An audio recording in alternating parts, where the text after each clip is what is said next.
नमस्कार।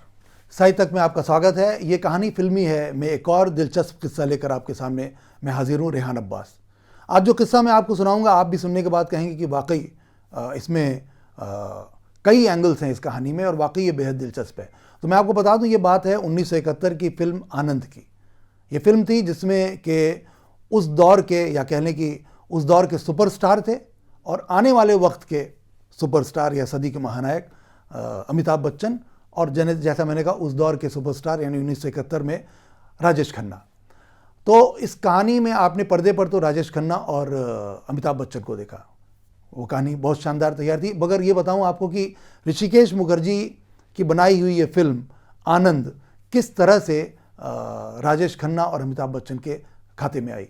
तो सबसे पहले तो ये आपको बताऊं कि इस कहानी का जो ख्याल ऋषिकेश मुखर्जी के जो जहन में आया, वो इस वजह से आया कि राज कपूर के वो बहुत अच्छे दोस्त हुआ करते थे। राज कपूर उनको प्यार से बाबू मोशाय पुकारते थे।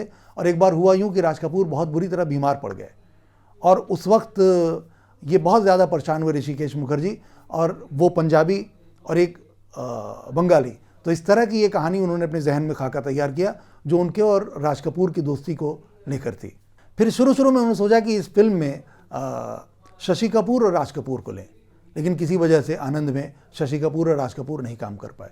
फिर आखिर में उन्होंने सोचा कि जो कि उसके कुछ दिनों पहले 1968 में पड़ोसन फिल्म किशोर कुमार और महमूद को लेकर बहुत हिट हुई थी, तो उन्होंने सोचा क्यों ना किशोर कुमार और महमूद को इस फिल्म में दो सेंट्रल कैरेक्टर्स के तौर पर ले लिया जाए। अब आपको भी सुनकर तज्जुब हो रहा होगा कि दो कॉमेडियंस, क्योंकि किशोर दा का भी सेंस ऑफ कॉमेडी का जवाब नहीं था और महमूद तो माने ही जाते थे कॉमेडी किंग।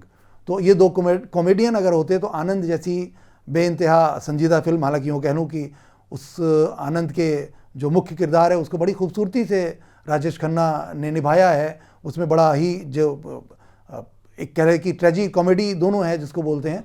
खैर, तो मैं बात कर रहा था अभी कि किशोर दा को लेना चाह रहे थे और साथ में महमूद। तो महमूद तैयार हो गए, लेकिन महमूद ने कहा कि क्यों ना एक बार किशोर कुमार से आप इस पर बात कर लें।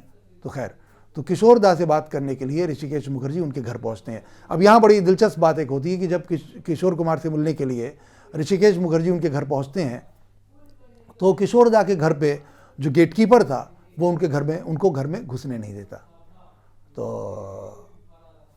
किशोर दा, ये ऋषिकेश मुखर्जी को बहुत बुरा लगता है। और उसकी वजह क्या थी कि उस गेटकीपर को, अब आप ये भी सुनकर आपको बड़ा तज्जुब होगा कि उस गेटकीपर को किशोर दा ने ये समझा रखा था कि बंगाली आएगा जो मुझसे झगड़ा करना चाहता है और जो मुझसे कुछ पैसों को लेकर उलझना चाहता है, उस बंगाली को घर में घुसने मत देना। अब ऋषिकेश मुखर्जी, हेवी एक्सेंट उनका बांग्ला का, और जब वहाँ पहुँचे तो उस गेटकीपर ने समझा कि वो बंगाली यही हैं।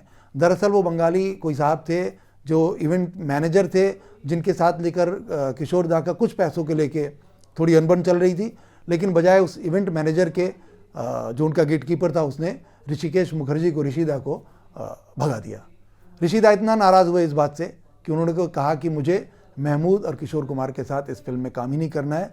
और इस तरह से ये रोल जो है वो राजेश खन्ना और अमिताभ बच्चन साहब को मिला। तो मुझे उम्मीद है कि आपको यकीनन, जैसा मैं कहना चाह रहा हूँ, एक बात और जोड़ूंगा कि इस फिल्म में एक गाना है, ज़िंदगी कैसी है पहेली। तो मुझे लगता है कि ये फिल्म भी उसी पहेली की तरह है, या इस फिल्म का बनना भी उसी पहेली की तरह है कि आहिस्ता आहिस्ता किस तरह से पर्दे के पीछे किरदार चुने जाते हैं, किस तरह से पर्दे के पीछे पूरी कहानी मोड़ लेती है और आखिरकार ये आती है राजेश खन्ना और अमिताभ बच्चन साहब के खाते में। मुझे उम्मीद है आज की कहानी आपको पसंद आई होगी। ऐसी कोई और कहानी लेकर फिर हाजिर होऊंगा। तब तक के लिए इजाज़त दें। नमस्कार।